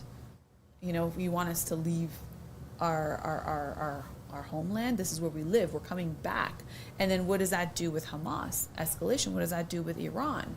What does that do with all of these different, and it's so he's kind of like a bull in a china shop, and he's just going to do and say things. And then, and one thing very interesting about him is, I was really thinking about this. I was like, he says things, and then he sees if there's appetite for it. will this change policy? How much leverage do I have to coerce this country versus that country? Like, you know what I mean? Like, he came down that escalator, you know, over 10 years ago, and, you know, when he announced he was going to run, and nobody thought he had any chance. And he said, you know, I'm going to build a wall. Well, you know, I was thinking about it when the president of Mexico, Sheinbaum, said, I'm going to send 10,000 troops to the border of Mexico and the United States. That's his wall. Because he said, I'm going to build a wall and they're going to pay for it. Who do you think's paying for that military at the border? I think that was already there. Well, there was the wall, but then they didn't develop it. No, she just sent 10,000 troops. That's going to stay there, not for 30 days. Infinitely stay there. That is your wall. And that is Mexico paying for it. So it's kind of like he's saying things, and then it sounds bizarre 10 years ago, and then somehow the political landscape changes of certain things, and so he got that wall. In many degrees, now he's got a secure wall because you got the troops there, right, with their commitments. At the same time, we have to look at President Trump as somebody who knows this is last term, right? Like, Constitution doesn't allow him to run a third election, for a third term. And so we know that he knows none of his kids could step up. Like, I believe they're the new Kennedys now. Like, if any of his children wanted to run, like right now with Marco Rubio, who's left, you know, Florida, I think if like Don Jr. wants to run, he probably could, you know. They have a brand that's there that will live beyond him. But can any of his children become president? I don't think so, right? They don't carry the same way that he does. And I was also looking at everybody who supported him in the first administration. All their careers are like ruined. Think about it, like from Pence to Rudy Giuliani to Steve Bannon. Yeah, like they went through tremendous hardship, legally, financially, but also politically, right? Even the governor of New Jersey, what was his name? Michael Cohen, and so yeah, many. The list is long. The list is long, and because it made me think about why wasn't Ivanka Trump part of his campaign, right? I mean, she was massively there for the first administration, and then her and her husband, Jared Kushner, were part of that.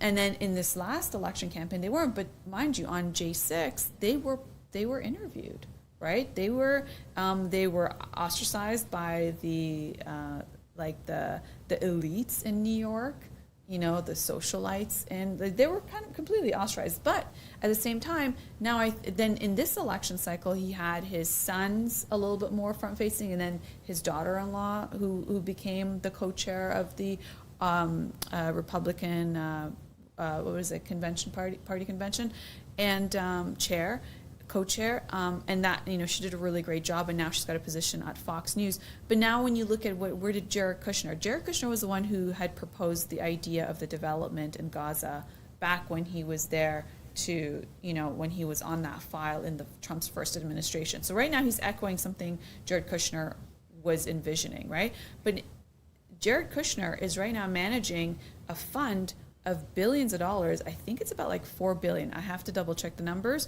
but it's from the sovereign fund of Saudi Arabia and a few of these other Middle Eastern countries. And so we know that he's a development guy, he's a business guy, and I think what they're kind of doing is, now that they're out of the spotlight, there's no you can't really say, you know, with Ivanka and Jared Kushner out of the way, politically, you can't really say that we don't know what they're doing because they're no longer in the White House. So whatever they're doing with that fund and how are they investing, that's that. He launched his meme coin a few days before he took office, his inauguration. The day before he took office, Melania Trump launched her meme coin. They went through the roof with, you know, billions of dollars. We don't know if that money come from which countries. Because now if Putin buys your coin, you don't know, right? He goes to Mar-a-Lago over the weekends. We won't, because it's his home. We don't know who visits him there, whereas if they have to visit the White House, that would be public records. So he's doing politics very differently and very openly, like, like before where we think it's a conflict of interest. I remember in the first administration, Ivanka Trump had to, get rid of her clothing line and Melania, her jewelry line. They kind of had to walk away from it so there wouldn't be a conflict of interest. Now they're like launching meme coins. Melania Trump just took a deal with Netflix for $400 million for her biography. It's like very openly, Meta just gave him, $25 million because of the lawsuit he had on that. And so it's going to go towards building his library. Right now it's just like, I'm going to get paid and are going to pay me, and not just for the country through tariffs or whatever, but also the Trump brand in terms of paying directly. And it's just right in your face. You can't look away, and he's doing it. And is someone going to do something about it? Are they going to say anything? I know the Democrats are starting their impeachment process again, right? And this is very, very recent. So all of these things are happening, right? And we all see it, okay? And then he's also at the same time as doing all of these things, he's doing the things he promised the American people he would do, right? What are they doing now?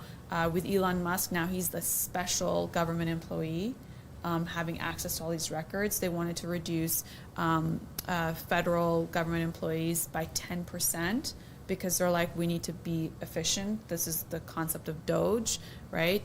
The government efficiency department. And now they've only had I think the last number was 65,000 federal employees have now agreed to take the package to exit. And then that's about 3% of, so they were looking at 5 to 10%, so we'll see where there was a deadline. I think the judge pushed the deadline. So there's a lot of changes happening. He cut foreign aid, he cut DEI, he cut all of these different things. He's deported, I think within the first week he deported 1,000 people, right? Whereas America had a massive problem if they had 20 million illegal border crossers. That's a big number. When your military is 1.5 million and you have 20 million in your country that you can't. So, he's moving fast on a lot of the things he promised the American people. But then he's also doing all this other stuff that was not part of his election platform. But that's why day one, he went and signed all those executive orders. He signed thousands. He reversed everything. And at the same time, we're seeing somebody who's he just pulled the security sort of briefing for Biden because Biden did it to him, right? He pulled, he's done all these things, right? He's just, and so I think what he's looking at is he's okay, I got 4 years. My kids aren't going to be president. I don't think they can. They could be maybe governor or Senate or whatever, House of Representative. So how am I going to make sure there's generational wealth? Generational wealth, not not a few decades of wealth. We're talking about generational wealth, and he can. Does that mean he's going to start through those funds, through the kids and the ones that are not involved in government? Do they now go purchase land where there is natural resources? So maybe they're not the developers of natural resources, but they own the land, and they contract it out. There's all kinds of things that I think he's kind of looking at, and it's all up for grabs because who's going to say otherwise? I mean, on the first day when he was inaugurated, he released, the 1,500 people from J6, right, out of jail. So you do that, and then you have all those diehard people who are your own army. They're the Trump army. And if you've heard any of their interviews, they said, we die for that man. We do anything he's patriotic towards Trump. And then that's 1,500 people. And then you take their friends and family who would probably support them. And then you multiply that number. So, in many ways, he's kind of hedged all his bets in terms of what he's doing. And he's very strategic about it, even though he looks very chaotic. And maybe you take some, you lose some in terms of what he's saying. But I think it's also setting a precedence of how to do things. If he's talking this openly about, Greenland and Canada and Gaza, what does that mean for China when it comes to Taiwan? what does it mean for right now Russia and Ukraine, because it's setting a different tone of kind of like survival of the fittest. And so these are times that, you know, we didn't think was going to happen, but since we're in it, you know, where does Canada sit in all of this, and how does Canada operate in this new way of doing things? Yeah, you made some very good points here. And you're right, first things first, Canada definitely has to figure out not just how do we deal with Trump. I mean, it's a pause.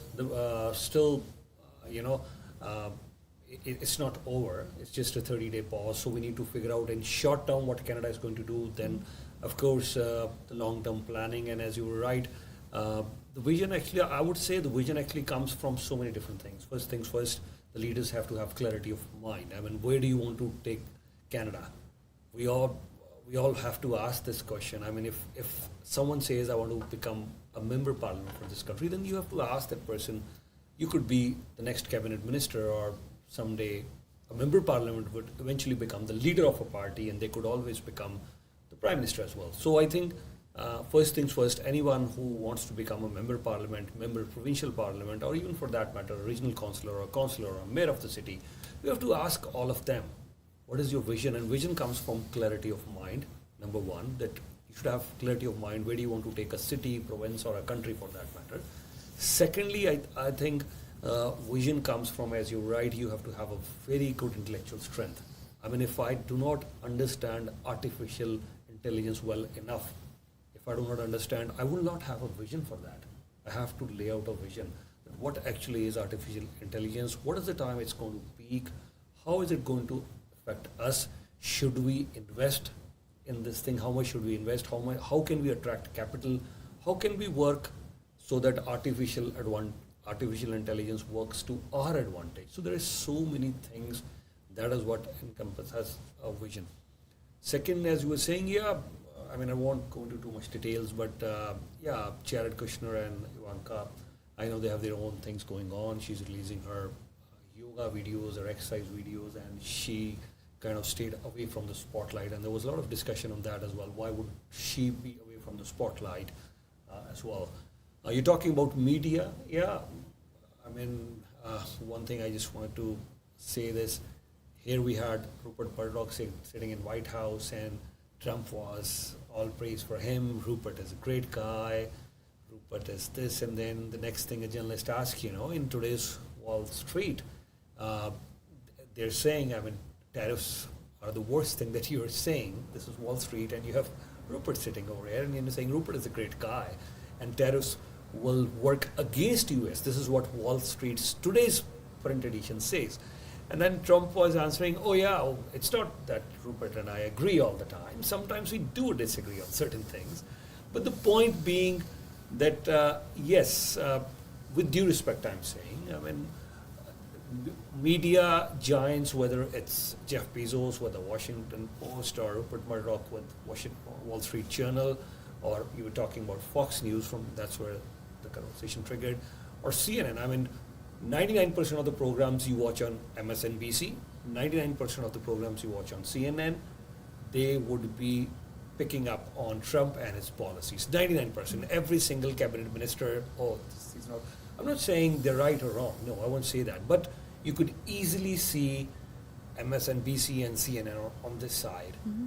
And on this side, we could easily see on this side Fox, almost every single thing that Trump would do. And, you know, by the way, our team is in U.S., and I just wanted to show you a quick glimpse of that. And our team is also sensing the same thing. He says, one of the things that I've seen in U.S., when they look at media, I mean, they want to ask us, which side are you on?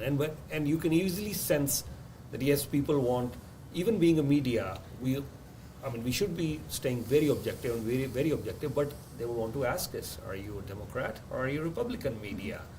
That's what most of the people want to sense, or that's their question. So have a listen what we're doing there in U.S. Our team is in U.S. these days, so we will be carrying lots of coverage from U.S., from border to border, from city to city, from Windsor to Detroit, from Detroit to Chicago, and many other cities in U.S. We will be doing lots of coverage from Canada to US. Stay tuned with Y Media, and most of this coverage would be on Y+. Y Media's channel, Y+, a 24/7 all English channel. Let's have a listen. Hello everyone, this is Shubi from Y Media Group. Y Media is at ground zero at the US-Canada border. We will be covering a variety of topics from Toronto to Windsor, Windsor to Detroit, Detroit to Michigan City, and Michigan City to Chicago. The topics that we're planning on covering are US-Canada relations, as there's a lot going on with that right now. We're looking at the trade war between Canada and US and asking questions on both the Canada side and the US side. We're also going to be asking about Trump and his policies. What are people's thoughts? So stay tuned to all Y Media platforms, whether that's Channel Y 24/7, Radio Y, Y Plus, our all English 24/7 channel, or the biggest free English newspaper in Canada, the midweek newspaper. Please don't forget to pick up your copy. All the coverage will be splashed across our platforms. Stay tuned.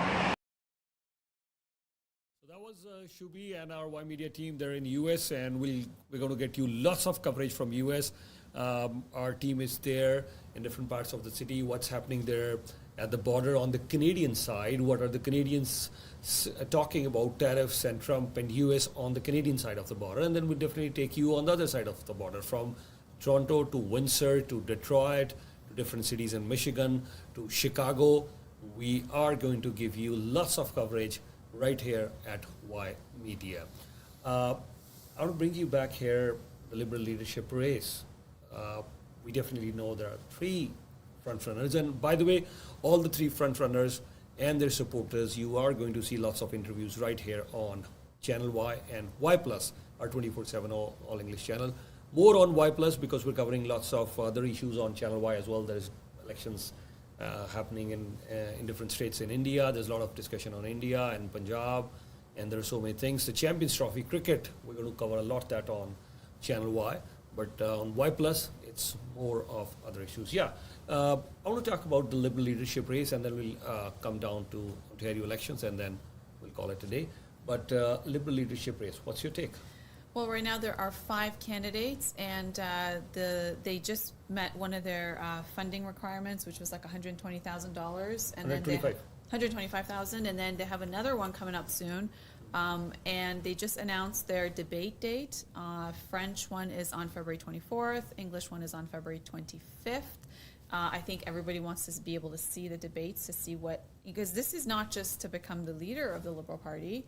This is to become prime minister before they go into an election. And we've seen that with there's 2 front runners, and then Karina being Mark Carney and Chrystia Freeland. Mark Carney has I think around 64 endorsements by cabinet, and not cabinet, sorry, caucus. This is Liberal MPs, which you would think that they're able to then get the votes that are needed, because the way the election works, I'll break down how the voting system works. And Chrystia Freeland has 26, I think, so less than half. And then Karina Gold has 2, and if that's any indication of support. And then we have another 2 MPs that are in there, previous MPs, Frank Baylis and Ruby Dalla. So they all met their requirements to be able to make their payments. And so we'll hear the final list. What's to be had? Okay, so we know that there's 4,000 members that signed up to take part of this election process. The Liberals do not have a membership fee like the Conservatives. You have to pay $15 for a membership annually, whereas this was free. So they were able to do their massive run of 400,000. I know they raised a lot of money as well, so that's money going back into the Liberal Party, getting them election ready. Now, Mark Carney seems to be, in terms of, in many ways, when it comes to polls, a front runner.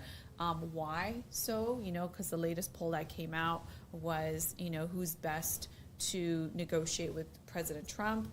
Mark Carney beat Chrystia Freeland, who previously was part of the negotiation in first administration for NAFTA 2.0, which we have Kuzma. She was Foreign Affairs Minister then, and she was a big part of that. But, they see him even more than Pierre Poilievre, who's been doing really well in the polls for the past 2 years against Justin Trudeau.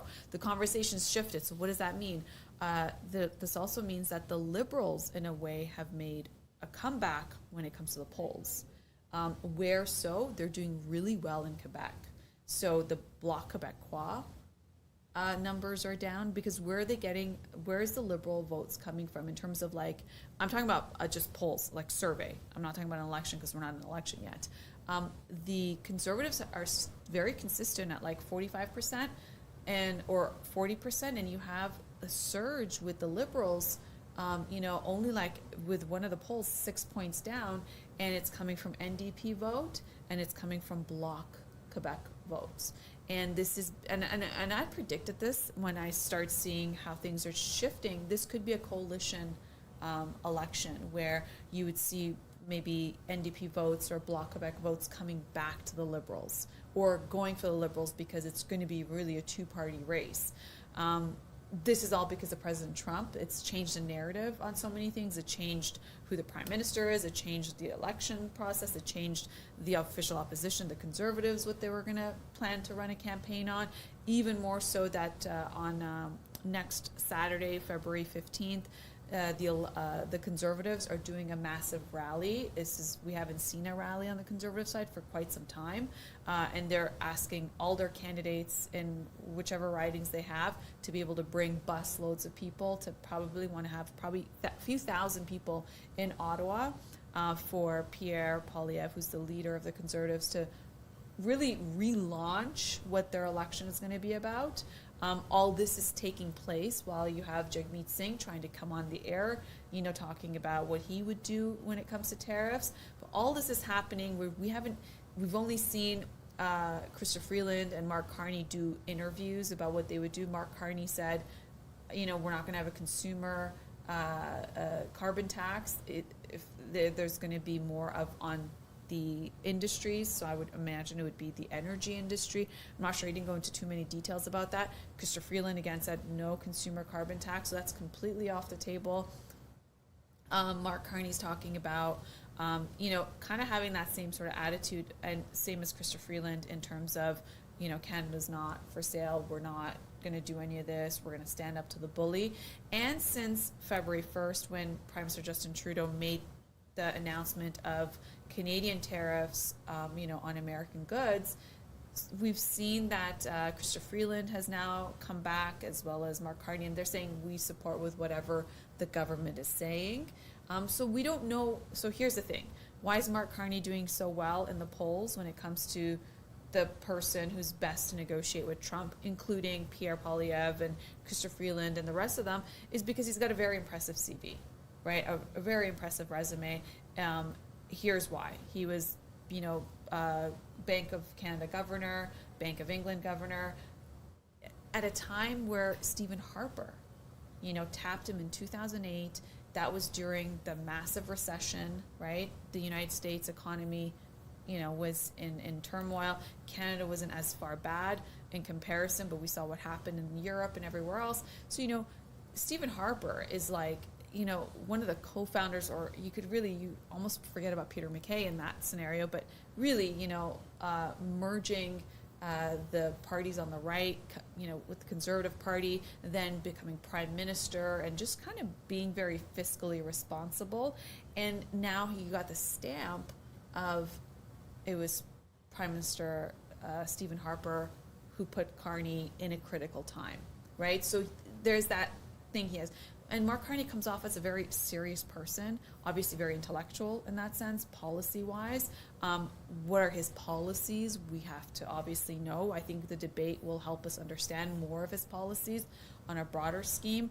But, he's Harvard graduate, Oxford University graduate, master's, PhD in economics, very impressive. So perhaps this is a time where people are saying, well, we care about the economy and who's the best person to understand the economy and lead Canada, which is maybe perhaps why he's doing so well. Mind you, this is before we've heard him in a debate. We haven't seen him in any of these things. So we very much look forward to that. And it'll be very interesting to know where will his poll numbers be in the Liberal Party leadership, as well as compared to the official opposition, Pierre Poilievre and the rest of them, after he does his debates.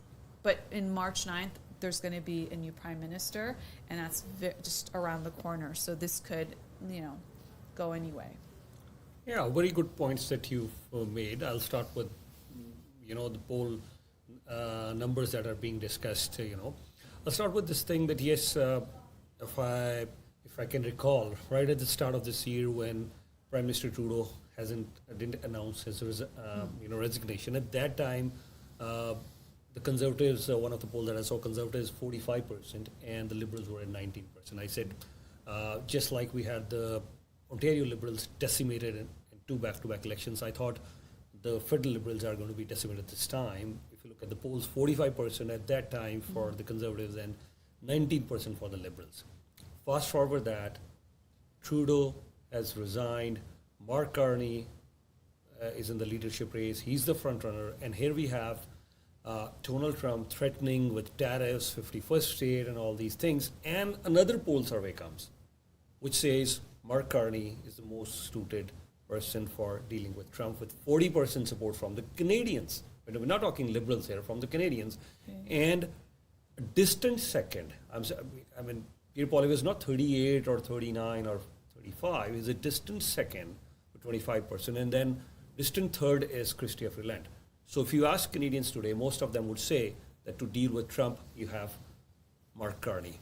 Why this poll is very important? Because the question is very important. I think the Conservatives and Pierre Poilievre in particular, they're trying to get back into the conversation because they've been ejected out because the carbon tax, nobody's talking about that. And I think they plan that we'll make this a carbon tax election. Why don't we have a carbon tax election today? That was Pierre Poilievre saying a couple of months ago. So this election is not going to be a carbon tax election anymore. And then with capital gain tax, Mark Carney says, we're not going to put that. We're going to take that away. Fine. The government has already said they're going to delay to 2026. So it's not going to be implemented this year, June. It's been delayed. So they know that by 1st Jan 2026, there will be an election, there will be new government, they'll say, okay, fine, we don't want the capital gains tax. So I think now the Conservatives, they have to ask themselves, what are they going to do? That is why they're doing this rally. Let's, make Canada great again, Canada first. So they're talking about that. But Mark Carney will also say, I'm better equipped than you, or Chrystia Freeland would say, I'm better equipped than you to take care of Canada. So in particularly Mark Carney. So that's the question I think the federal Conservatives will have to address at this time. Yeah. They've been ejected out of the conversation, because the House is prorogued. So therefore, there is no debates being had right now. Being in the House would have given Pierre Poilievre a platform, right? And as well as Jagmeet Singh, which is why now they're doing press conferences since this all has gone down. And then just recently, there was a press conference that Pierre Poilievre had in Vancouver, and where he talked about wanting to send the military to the border, and then also having maximum minimum sentences for fentanyl, like whether if you're distributing and selling it, and just kind of being tough on crime, and then also addressing the border.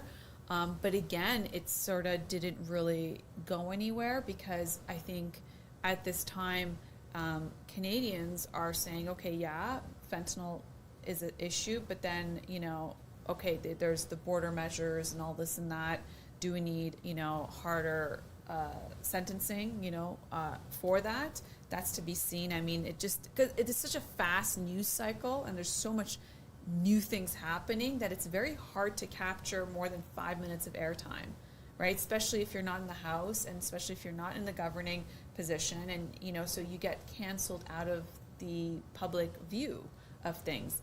And so, you're right. Now there's the rally, which is said, it's a Free Canada rally and wear white and red for Canadian colors.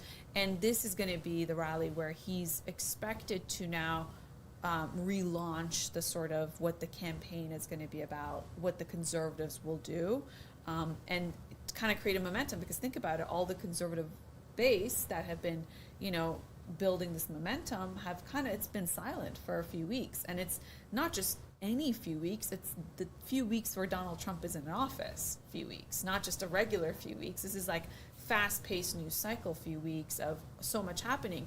Now, who this past week, like all we can talk about is on a weekly basis, who are the winners? I think on his exit, Prime Minister Justin Trudeau, he's clearly one of the winners because he was able to stand tough against President Trump, and he kind of had all the Liberals rallied behind him, but also nationally, Canadians are more patriotic, right? Because they do not like the rhetoric coming from President Trump. So, in a way, during times of crisis, usually the country comes together. So he's been doing well, and he's been so active, right, with the Canada-U.S. summit, going over to maybe a little bit late, but he's still he's now in Europe, and he's very active around all of this, right? So it goes to show, okay, while he's being active, the Liberal Party's doing their thing in terms of replacing him, and he's taking care of the front line, and we don't have to hear from the candidates, right, of whatever they're doing until there's a debate. So yeah, he's a winner of this week. Who's another winner? It's Mark Carney, obviously, given the poll that you just mentioned, because people are kind of tuning in saying, oh, he seems to be the most experienced. Now, when you compare that to somebody like Pierre Poilievre, who was so high in the polls for so long, one of the things that the media keeps asking now about is, okay, well, who is, like you said, who's going to be in your front benches, in your cabinet, who are going to be able to take us through this times if you win. Also, what is your election going to be about in terms of now it's no longer about carbon tax or, don't vote for Trudeau. But the other thing is when you compare the CVs of, Pierre Poilievre and somebody like Mark Carney, then it's massively different, right? Pierre Poilievre has been an MP since, around the age of 25, really graduating from university and winning 7 elections. 7 elections is a lot to win. Goes to show he's got the support. It goes to show that he understands the way government works. It also goes to show he understands, because you need to understand how government works and policies. But are Canadians looking for life experience outside of government to be able to navigate? And has the election and the re-election of Donald Trump, somebody who was never in government, he was never a senator, he was never a governor, he was never even a House of Representative, he was never, a mayor, he was never any of those things, never a counselor, never anything, and he went from being in business to becoming president. And so now they're saying, okay, well, that can be done. That's why somebody like Mark Carney, who's never been elected, he's branding himself not a politician because he's never held office in terms of getting elected. And so now they're saying, and they asked him, said, well, would you be ready? And he said, well, I've always come in at the top job. Because they said, well, what makes you think you could do this, right? That was one of the questions. You've never been in government. And he said, no, I've been governor, but Canada came in at a high level. And so Donald Trump's kind of set the precedence on that in terms of not being government and becoming president and having such a massive majority in the last election. So some of Pierre Poilievre's challenges are going to be, he's been in, 7 elections. He's been in government for so long. Where is his private, market experience come from? Does he understand the way the markets work? He's never, run a business. He's never hired people.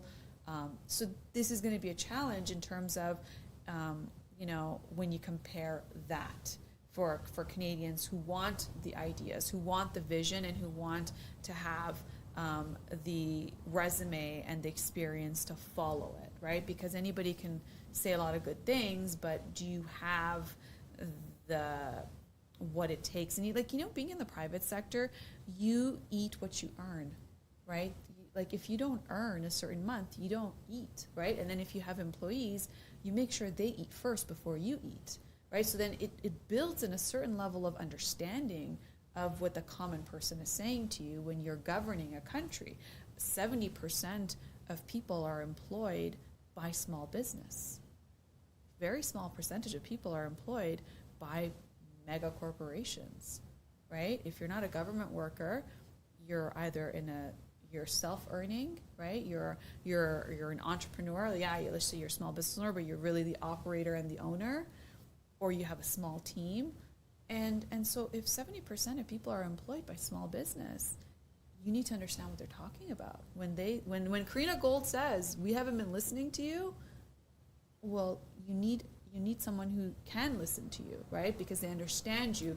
Like right now, if an immigrant comes into this and talks to you, you understand what he's saying or she's saying because you were once an immigrant, right? If a small business owner comes and talks to you, you understand the challenges that they need to make sure that their employees eat before they eat, right? You understand these challenges because you've had the hard-earned experience in it.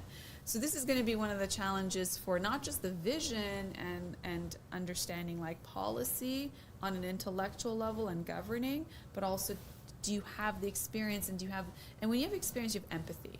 You know, you really do have empathy when you have experience because you've been there, you've been in those shoes. Therefore, you know what it takes. I know one of your key points is, whenever you have somebody who's working, and you always ask them, are you driving? Are you taking the bus? Did you eat? And that's something critical, like where you'll go out of your way to drive someone home even if they live far away because it's winter time. There was a time where you had to wait for bus in this winter. Like these are things that just become part of your DNA eventually because you have that experience and it gives you the empathy and the understanding. So I think that's what Canadians are also looking forward to, who's got that, right? Without the cushion of obviously, certain experiences. Yeah. I wish we had more time, but we will carry on this discussion next week because all these topics, I don't think so any of these topics are going to go away. And next week we will also have more discussions on Ymedia Foreign Policy Report, especially by that time we are going to give you a lot of coverage on Indian Prime Minister Narendra Modi's visit to US and France as well. So there's going to be an AI summit in France. So what's happening there in France? What is this AI summit happening in France? What's going to happen with India and France relationships? What's going to happen with India and US relationship? So lots more to come right here on Y Plus and Channel Y. Other than that, I'd like to once again remind you, we are having lots of interviews on 24/7 All English Channel Y Plus. So please do save in your favorites, 24/7 All English Channel Y Plus, and our 24/7 Punjabi, Hindi, Urdu and English channel, Channel Y is always there for you. Any information that you need on programming or anything else, 416-475-5000. We're going to take a very short break, and after this very short break, you will be seeing our coverage of Ymedia Political Sensex on daily elections and then lots of local news and news from India. So thank you so much, Ramona ji. Always a pleasure. Absolutely. Thank you. Thank you. Thank you. Hi, this is Priyanka Chopra and you're watching Channel Y. The biggest South Asian media group, Ymedia. Ymedia Group.